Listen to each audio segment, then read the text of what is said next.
Recording.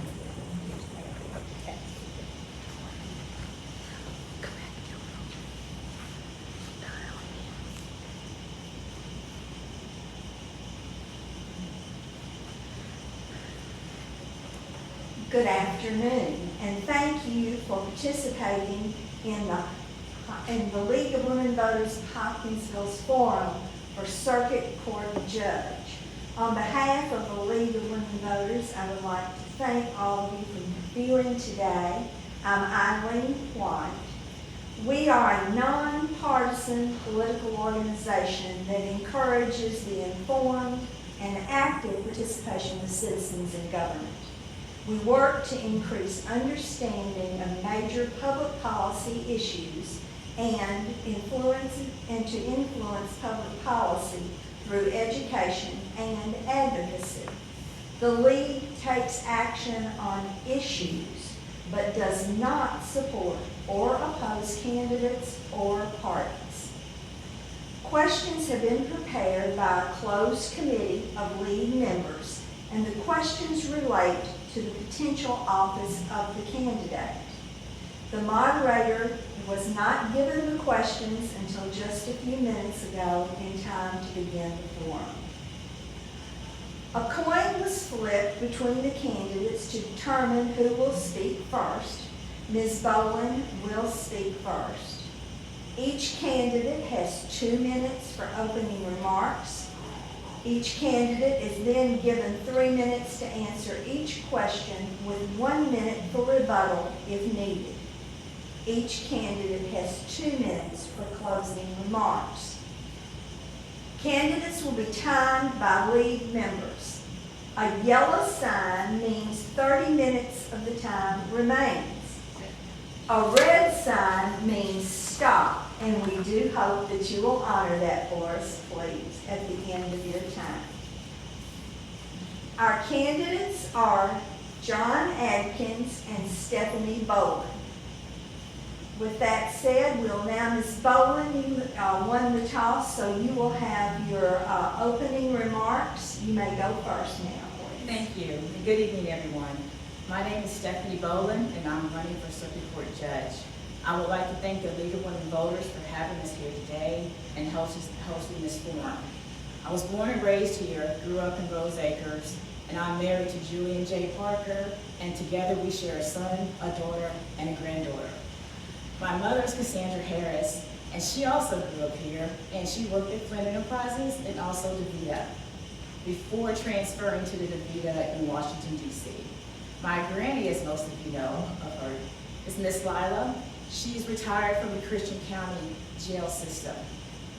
I'm also a military grad, and both my father and my grandfather served, and they are retired U.S. Army veterans. I went to Christian County High School while I was a member of the Color Guard and the Beta Club. And while in high school, I worked at what we called back then the new McDonald's on North Drive. I have 17 years of legal experience in both state and federal court.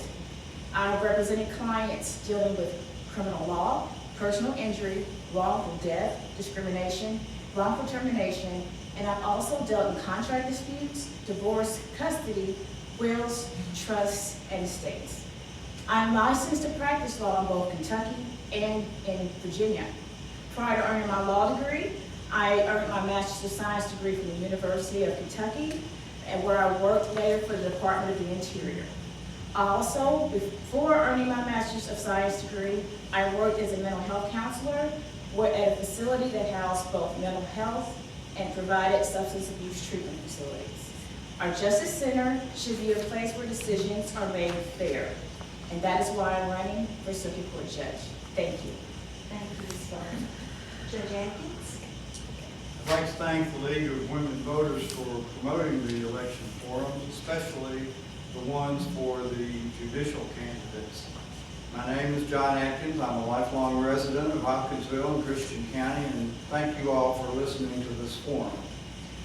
I was educated in the public schools of Hopkinsville, graduating from Hopkinsville High School in 1970 and from the Hopkinsville Community College in 1972. I then went to Murray State University, where I graduated in 1974, and from the University of Louisville Brandeis School of Law in 1977.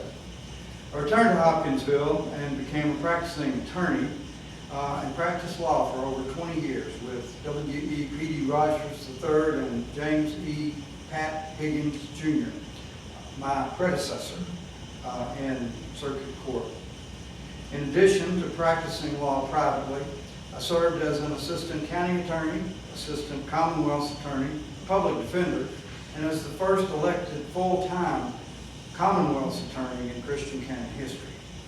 I was elected to my current position in 1999 and have been serving in that capacity ever since. This current term expires at the end of this year, which explains why we're having an election. In the course of my professional career, I have tried in every way to serve the people of our community in an honest and forthright and compassionate way. I've always tried to meet any challenges that have come my way head on and to deal with individuals and their problems in a decisive and sensible way. I'm a member of St. John United Methodist Church, husband of Linda, and a member of the Hoppers Board here in Hopkinsville. Thank you. Ms. Bolen, the first question is yours. What improvements do you feel need to be made in the judicial system in Kentucky? One, there should be more transparency and inclusivity. Also, there should be programs set up to help people who have just become recently convicted felons or who have been released on parole. And specifically what I mean by that is the establishment of a mental health court, which is a way that people will meet with me on a weekly basis in order to get them a proper mental health diagnosis, give them an updated mental health assessment, and be surrounded by individuals, including nurse practitioners and psychiatrists, to help them become successful citizens so they will not become repeat offenders. Also, there's something called the reentry program. And what that does, I will work very closely with probation and parole on people who have been recently placed on probation and people who have been recently paroled to help them find jobs, locate a place to stay, open a bank account, and become independent and productive citizens of Christian County. What we're finding is that there is a revolving door in our criminal justice system and also at the jail. And if you're putting people back or you're releasing people back in the same situations that they were placed in prior to their incarceration, they're more likely to come back and reoffend and recommit more crimes. So that's the first thing that I would do once elected circuit court judge here in Christian County. Thank you.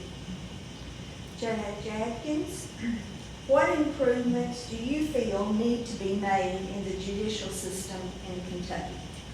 I think an important step in improving the quality of justice in the Commonwealth is raising the salaries of both prosecutors and the defense attorneys who work for the public defender's office. We have a woeful lack of young attorneys who could begin their legal careers doing important work in the court system. But because the pay is so dismal, they shy away from doing that sort of work. I think if the pay was more consistent with what they could expect in the private sector, that the jobs would be more attractive, the positions would be easier to fill. We have lots of issues with a lack of lawyers here in Hopkinsville and Christian County, and I think those improvements would help relieve us of those situations. I think that's the major improvement. And I'd also like to see an improvement in the justice system that may not seem like it would be very important to anybody, but it's important to me, and it is the juror system. I'm responsible for reviewing the excuses for people who want to be excused from jury duty. And I think most people, while they are glad to serve, feel like that once they've reached a certain age that they just can't do it. And most of the excuses that I read, I think they're accurate. So I've asked the General Assembly members from here in Christian County at times to present bills in the General Assembly to make an age limit, not mandatory, but optional. If someone is, say, 75 years of age who just feels like that they can't effectively serve, they should be given the option to not have to come to jury. But if they're healthy and want to do it, by all means, they should serve. Yes, ma'am, have a rebuttal, please. Yes, you may, you have 1 minute. I think that one of also the most important things is ensuring that everyone is treated equally and that everyone receives equal treatment and equal justice. I think that will go a long way with helping to promote the negative stereotype that may be or that is portrayed upon our justice system and our justice center. So one, if we make things more inclusive, have ensured that there's equal treatment and equal justice for everyone, I think that after that and everyone is treated with dignity and respect, I think more good things will follow. Thank you. Judge Atkins, the next question for you is, do you feel there is a bias against minorities or people of lower socioeconomic backgrounds when handing down sentences and convictions in Christian County? How will you judge individuals that come before you in your court? I will continue to judge individuals who come to my court in the same way I have since 1999. I do not show bias due to race, gender, ethnicity, color, religion, or any other class recognition that would prevent or would represent some sort of systemic bias against any individual or any group. I pride myself on being very careful in my approach to sentencing. There's lots of factors that go into imposing a fair sentence, but race, socioeconomic status, etc., are not part of that mix. So I believe that I will, if reelected, will continue to provide people of Christian County with fair, impartial treatment that they are entitled to, and that every consideration that they are entitled to under law is provided to them. Thank you. Ms. Bolen, do you feel there is a bias against minorities or people of lower socioeconomic backgrounds when handing down sentencing and convictions in Christian County? How will you judge individuals that come before you in court? Yes, I do think there's a bias. The highest number of people located at the Christian County Jail now are people of color and people who are in a lower socioeconomic demographic group, meaning they don't make a lot of money. So the first thing that I would do is I would just look at the facts of the case that are presented to me. Because as a judge, that's all that you can do is look at what is presented by the defense attorney and also by the prosecutor and whatever other, depending on the format of the hearing, that's all you can look at. So if you look at that and look at the fact that a person may have been in jail without having a bond hearing for several months, that's one of the main ways that we can go about making things more equal to individuals. If you see it, if you see it happening, you have the opportunity as a judge to do something about it, and that's what I would do. Thank you. Ms. Bowen, would you support maximizing efficiency, collaboration, and security for prosecutors by expanding the Justice Center to house the county attorney and Commonwealth attorneys' offices, similar to what, say, Warren County has done several years ago? Yes, I would definitely do that. Once I moved back home, I did find that somewhat perplexing that the county attorney's office or the county attorney's office and the Commonwealth attorney's office were not located in the Justice Center or in the court system, where there is added security for both defense attorneys, for prosecutors, and for others who are having court business within the court system. That is something that I would want to change and have to change, because regardless of how you are as a person, someone will be upset with you for what you've done as far as putting their loved one behind bars or enforcing a protective order. So I think it is imperative and very important that our Justice Center is expanded to include and house the county attorney's office and the Commonwealth attorney's office. Thank you. Judge Atkins, would you support maximizing efficiencies, collaboration, and security for prosecutors by expanding the Justice Center to house the county attorney and Commonwealth attorney's offices, similar to what Warren County has done a few years ago?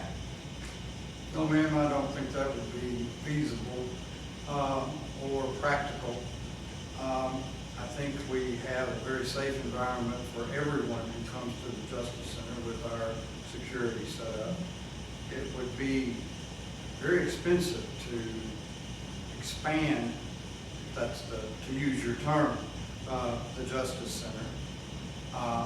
And I think it would be much more practical to improve security in the existing facilities that exist for the county attorney and the Commonwealth's attorney. If there really is an issue about concerns for their safety, I'm unaware of any such concerns. So I think the system we have now is very workable, and everybody feels safe in the building, and expanding it would be very hard, very expensive, and if we tried to incorporate those offices into the existing footprint of the building, it would be practically impossible. We're pretty much all available space is being used by existing offices. Thank you. I have a rebuttal, please. Yes. Hi, the Commonwealth Attorney's office is located on the second floor where the PDA office is located. There is no security there. So if someone decides to go to the second floor of Main Street where the Commonwealth Attorney's office is housed and walk through that front door, the first people they will meet are the victim's advocate and also the receptionist. And if someone decided to do something, by the time that anyone in that office would have the opportunity to respond, it could be too late, especially if they're carrying a high-capacity magazine. Same thing with the county attorney's office. You walk through the door and you're met by a receptionist. Through those doors is where the attorneys are. So again, they will be met if you have a high-capacity magazine and you go into any of those offices. By the time officers could arrive, or there is self-defense done, people will be killed and hurt and injured. Do I have any rebuttal? Yes, you may have 1 minute rebuttal. The Administrative Office of the Courts is responsible for the security in the Justice Center and has no obligation or ability to do anything about the security for the County Attorney's Office or the Commonwealth's Attorney's Office. If the Attorney General's Office thinks that there are security problems, then it's up to that division or department of government to deal with security issues, of which I say I'm unaware of any. Thank you. Okay, Judge Atkins, do you believe the composition of juries adequately and fairly reflects society? Why or why not? Yes, ma'am, we go to great lengths to make sure that our jury pools are diverse and reflect a cross-section of the community. We have a constitutional obligation to fulfill that aspect of a jury trial. If someone's on trial, they deserve to be tried by people that reflect the face of the community, if you will. And the lawyers are very conscious of their responsibilities as far as jury selection is concerned. And they spend a great deal of time in the jury selection process arguing about whether someone should be excused from the jury or retained. And if there is a process that the lawyers go through in my presence explaining, the Commonwealth has to explain why someone has been excused. If they've excused someone and it's possible that a claim could be made that that person was dismissed because of race or gender or some other suspect reason that would be improper, then that's explored and thoroughly. So I think we go out of our way to try to get a jury that is fair to both the defendant and the Commonwealth. And I'm comfortable that we are complying with the Constitution in the manner in which we proceed. Thank you. Ms. Bolen, do you believe the composition of juries adequately and fairly reflects society? Why or why not? In Christian County, I would have to say that yes, it does. Not only are you allowed to pick your jurors, you have the jury questionnaire and a huge jury pool to select from when considering who you would like or who you would like to dismiss as a person who serves on a jury.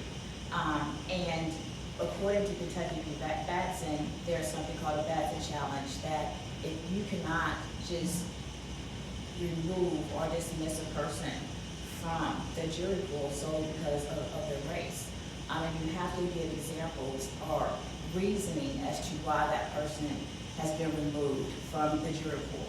So the lawyers are responsible for making sure that happens.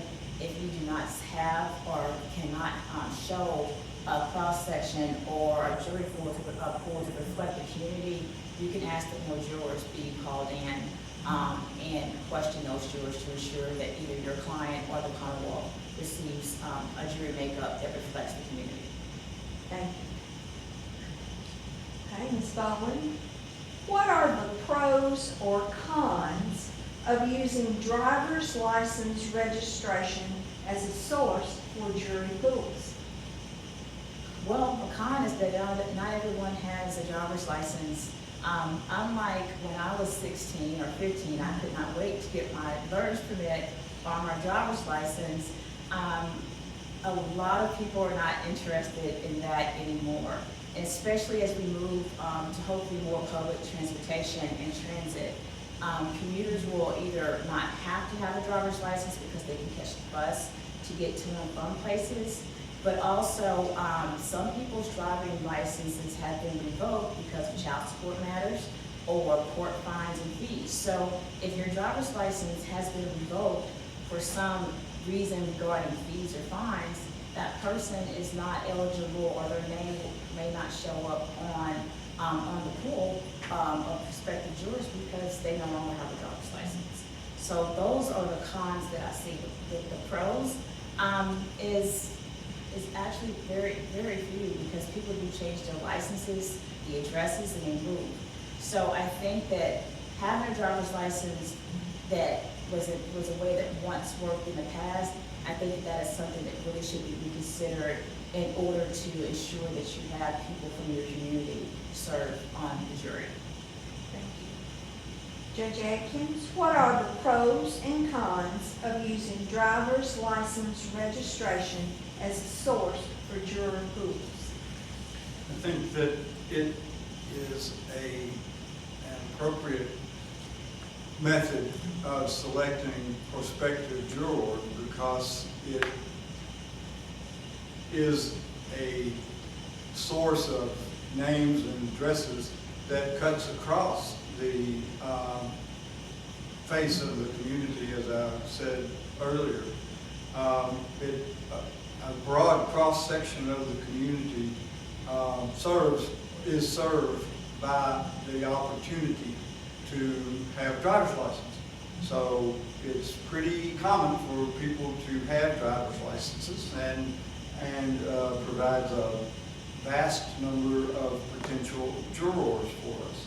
Furthermore, it involves people from Fort Campbell. It involves people from the outlying communities everywhere in the county. So I think that that's a definite plus. As far as there being any negative aspect to it, I'm really not sure I can think of anything negative about driver's licenses as a source of names for the jury pool. We have to remember that there are two other sources. If you pay Kentucky income taxes and you turned in your income tax form with a Christian County address, that's another group of people that get placed in the jury pool, and voter registration. So I think we all agree that voter registration is an important tool to use for accessing the names of citizens for jury duty. And I think those three approaches are used in another very important reason. We didn't reinvent the wheel by coming up with an entirely new bureaucracy to have the names of prospective jurors. We very economically use existing databases and draw the names from those existing databases. So I think I'm comfortable with the use of operator's licenses as part of that database. Thank you. Okay. Judge Atkins, what has been the most effective method for improving court procedure and efficiency? What methods other than the ones present would you suggest? I would like to consider, if I'm reelected, a process whereby the court is more hands-on in the time management process. We have a tendency, I'm afraid, to allow cases to be continued far too many times before any type of resolution occurs. And I think that it would be helpful if the judges were more involved in the process of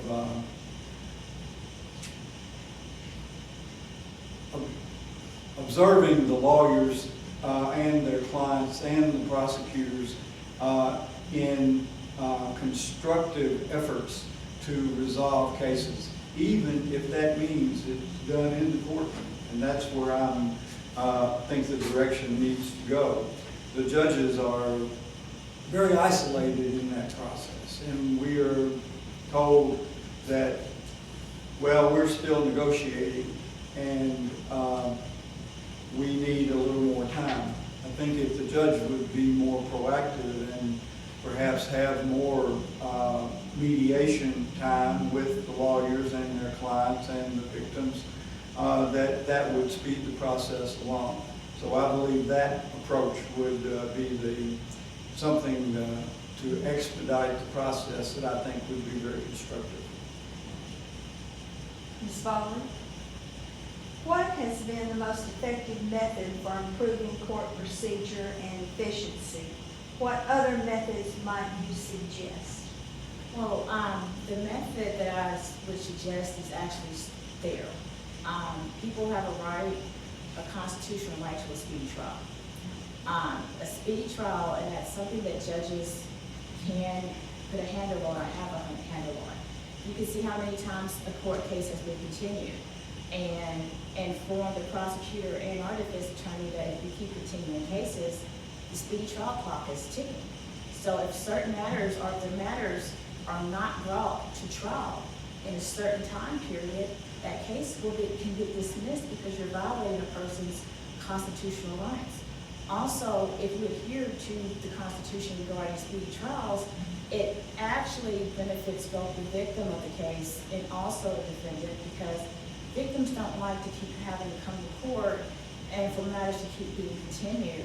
And defendants don't want to either. If you're being brought over and you're incarcerated, only to have, 5 seconds in front of the judge saying, we need another continuance, we're still negotiating.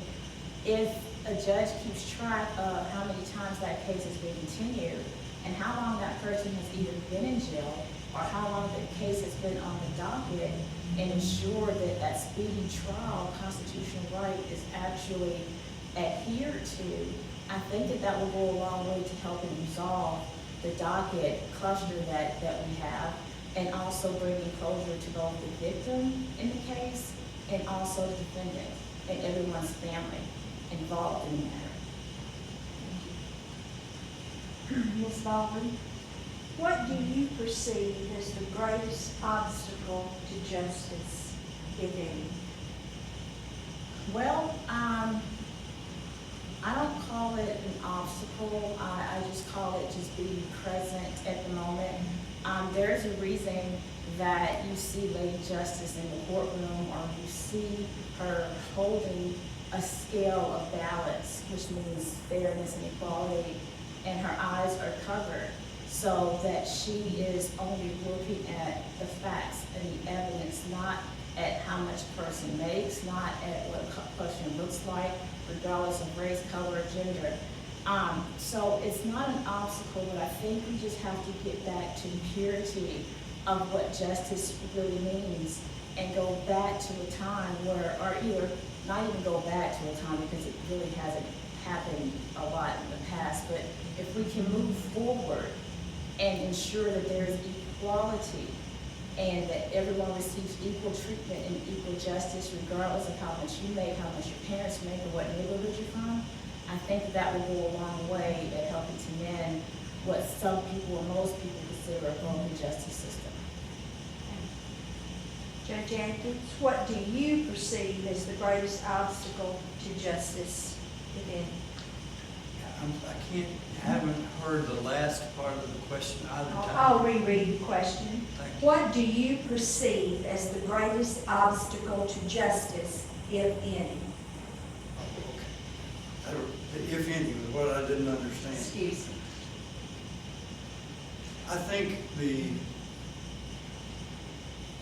greatest obstacle to justice is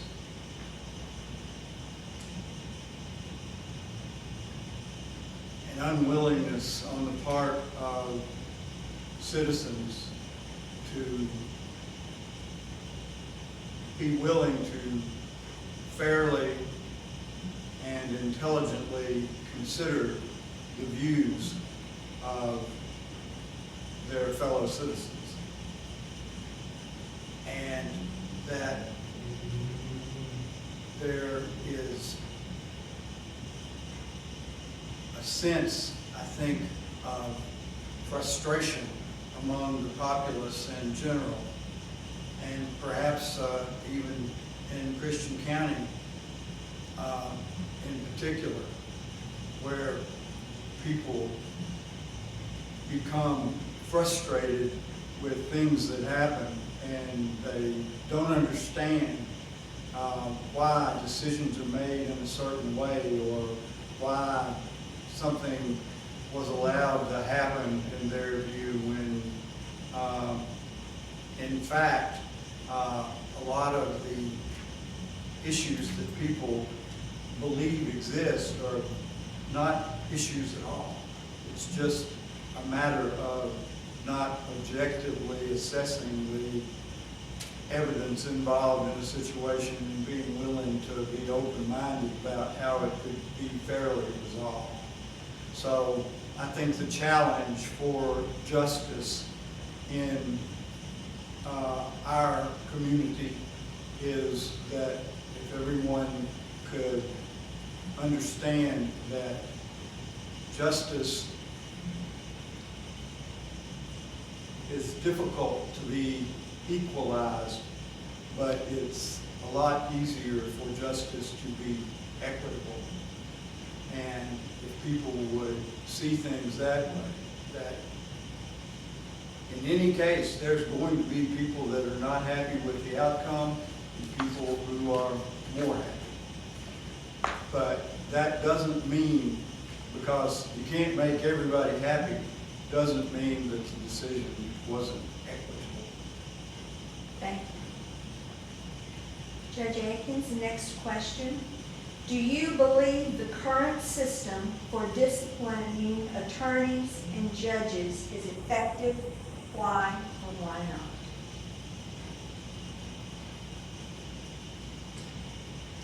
I believe that the method that we use in the state of Kentucky, it's very surprising that you asked that question. I had a conversation about this with 2 lawyers earlier this afternoon, and I believe that I described it as a system that is very heavy on due process. Our Constitution is designed to provide due process for people who are accused of committing crimes. And even if a lawyer or a judge is accused of something that isn't actually a crime, it's just something that's inappropriate under the canons of legal and judicial ethics, our system in our profession is designed to give lawyers and judges the utmost in due process. And it's frustrating to watch sometimes because people think they know what's happened in a case and they don't understand why it's taken so long for it to be resolved. But the answer to that question is, well, you've got to understand that in a lawyer discipline or a judicial discipline situation, that whoever is involved in it is entitled to due process. And the due process is a cumbersome, lengthy process at times.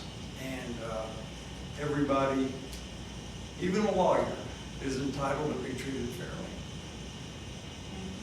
Ms. Bolen, do you believe the current system for disciplining attorneys and judges is effective? Why or why not? No, I don't think it's effective at all. Whenever you file a complaint against a judge or an attorney, we get notified as to who filed that complaint and their contact information.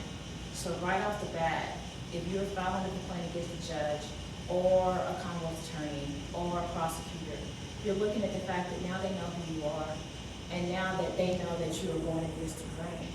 And now there is fear that you can be retaliated against, or not just fear, you can be retaliated against. So that stops a lot of people from filing complaints against judges and against attorneys. So I do not think that the way it's currently done is right. I understand that as a lawyer I am entitled to due process, but so are the people who have been harmed and who are alleged to have been harmed, and so is the community, and so are the residents in Christian County.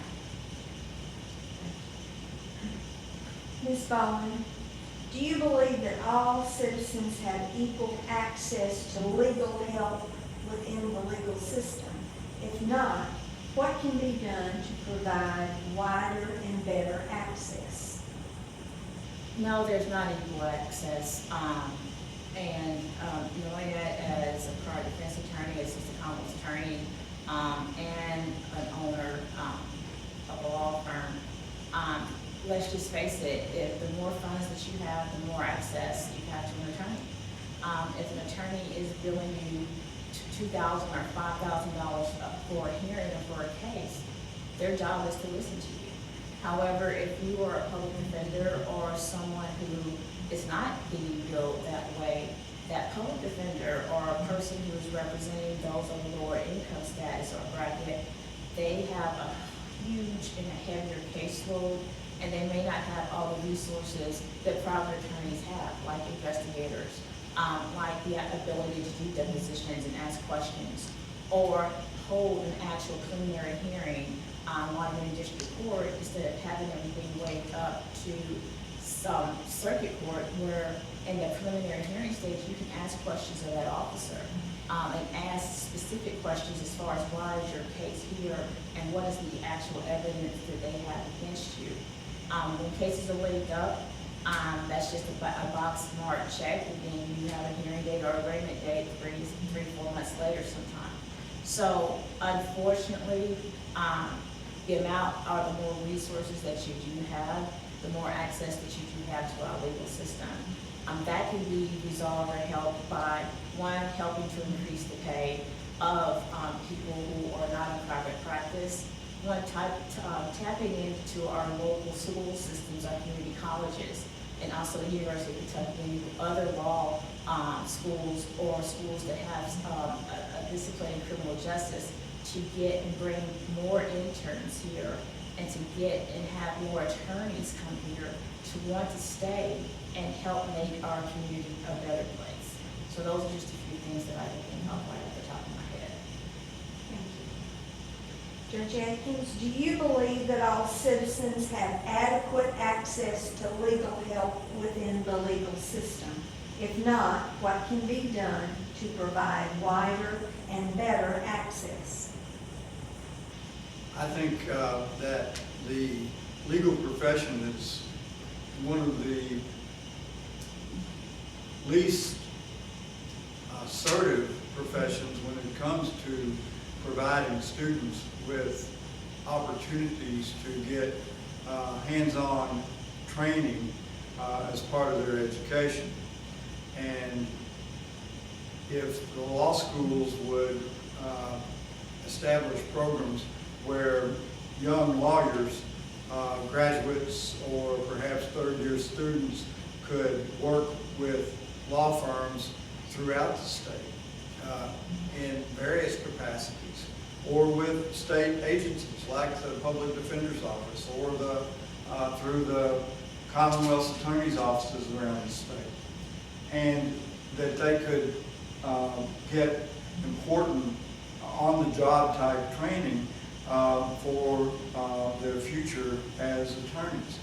That would allow the lawyers who are in those law firms to supervise them, spend more time on the major issues that they are dealing with in their law practices, but still have the satisfaction of knowing that somebody who's conscientious and got a lot of energy and willingness and interest is helping manage the cases that are in their particular firm. Again, I've alluded already to my belief that better pay for Commonwealth's attorneys, county attorneys, and public defenders would be very helpful to get more people involved in those particular positions. And I think that it would be a good idea for the state of Kentucky to establish a program, much like the federal program for legal aid, where lawyers could be hired to work as Kentucky legal aid lawyers and provide legal services to underprivileged or low-income citizens. That brings us to our last question. What is your vision, Judge Atkins, for the future of our judicial system? My vision for the future of our judicial system is one that is colorblind and gender neutral, and one that I believe we can not change but perpetuate. I believe that the justice system in Hopkinsville and Christian County is not perfect. No one's justice system is perfect.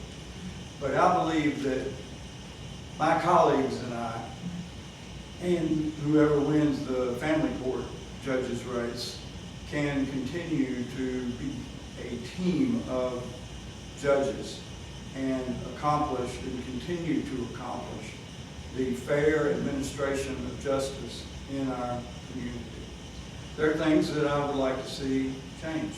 I think that more incorporation of technology in the judicial process is justified and warranted. I think there are issues that can be tinkered with that can result in big gains as far as the delivery of justice in Hopkinsville and Christian County. But I guess my main goal is to believe that the people of Christian County feel like that our system is fair, honest, truthful, forthright, and that we get the right results even when the process may seem a little bit out of whack. Thank you. Ms. Bolen, what is your vision for the future of our judicial system? My vision for the future of our judicial system is first and foremost to have our system reflect the face of our community, and to bring back that sense of community that I was raised with having. It's a lot harder to commit a crime against someone if you know who that person is or know who that person's family is. So if we can go back and help reestablish that sense of community and caring about our neighbors and caring about one another and caring what happens to each other, that will take us a long way towards a bigger and brighter future. I know that together that we can do that. And another thing, it's not about being hard or soft or kind. It's about being smart about it. There is something called the diversion program that if you have no prior felony convictions and if you're a non-violent offender, you can be offered what's called a diversion, that if you do certain things and stay productive within a certain time period, that felony offense will be dismissed. We all know that having a prior felony conviction, it hurts, you can't vote. It's hard for you to find a sustainable job and make a living wage. An example of this is that out of the people who have been offered a diversion since 2019, 95% of those people were compliant. So that means that 95% of the people who were given a second chance not to become prior convicted felons actually took advantage of that opportunity. So the numbers and statistics in the data simply states that. So you have to have what's called consequences and punishment for your actions, but you also have to be set up with tools that you need to help you once you are released to become a productive citizen. And having the ability or inability to find a good paying job because of that prior felony conviction, that hurts not just that individual, but it hurts our community. So that's what I see in our future. I see it as being bright, welcoming, and open, and inclusive. Thank you. That ends the questions that were prepared by a closed committee of lead members for you. You will now each have an opportunity for closing remarks. 2 minutes will be given to each of you. Judge Atkins, you have the first 2 minutes. I want to start by thanking you all again for your work. The community is well served by the League of Women Voters and their willingness to have the forums for all of the elected offices is commendable. So thank you again. I want to add something I should have mentioned in one of my previous answers about when the question was about the delivery of justice and is it equitable.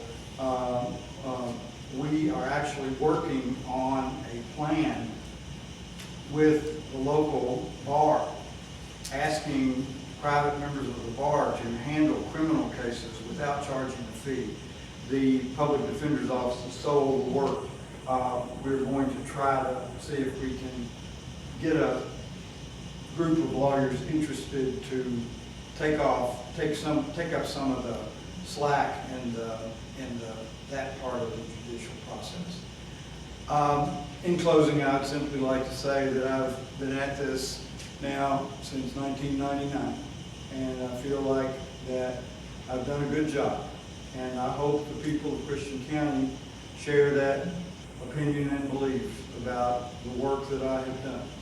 I've dedicated my life to public service as a prosecutor, a public defender, as a judge, and as a citizen. I'm involved in lots of different activities in Hopkinsville, and I hope that that shows. I would appreciate everyone's consideration, and thank you for the opportunity to serve. I ask that you continue to give me that opportunity for a term. Thank you. Thank you. Ms. Bolen, you have 2 minutes for closing remarks. Thank you. I would like to thank everyone for watching, and I'd also like to thank the women voters for hosting this forum here today. I'm proud that Bolen Christian County already has the ability to help take the caseload or help lessen the caseload of our public defenders here via contract work. What I think would be more helpful once elected and if elected is to bring more attorneys here from different areas, including those schools who offer law, who are law schools and offer fields in law, and also tap into our high schools here with the resource and the workforce development program that's currently in place. I do have a plan, so most people are asking what does change mean. Not only does change mean everyone being treated with dignity and respect and receiving equal treatment and equal justice, there's a plan to establish a mental health board. Most families here in our area either know of or have a family member who has a mental health illness. And before it reaches the criminal justice system, that family has usually been dealing with that issue between 5 to 10 years. So by the time it reaches the criminal justice system, we need to have something in place, not only to help that individual, for the consequences, of course, but to help that individual and help that individual's family. Also, just another note, no one should ever be in fear of losing their job, their health insurance, or being retaliated against for running for office or for supporting someone for running for office. That goes against the very grain of our democracy. And so what I'm asking for you to do is vote for change and ensure that stops and stop that from happening, because your vote does matter. You can voice your opinion by voting this November. Every single elected official is up for re-election for the first time in Christian County, except for 2 positions. So the time for change is now, and the fact that you can go out there and vote and either change or improve the way that our city and our county is run, you can make that happen. So please go out and vote for Stephanie Bolen. Thank you. Thank you very much. To each of you, thank you so much for being here with us.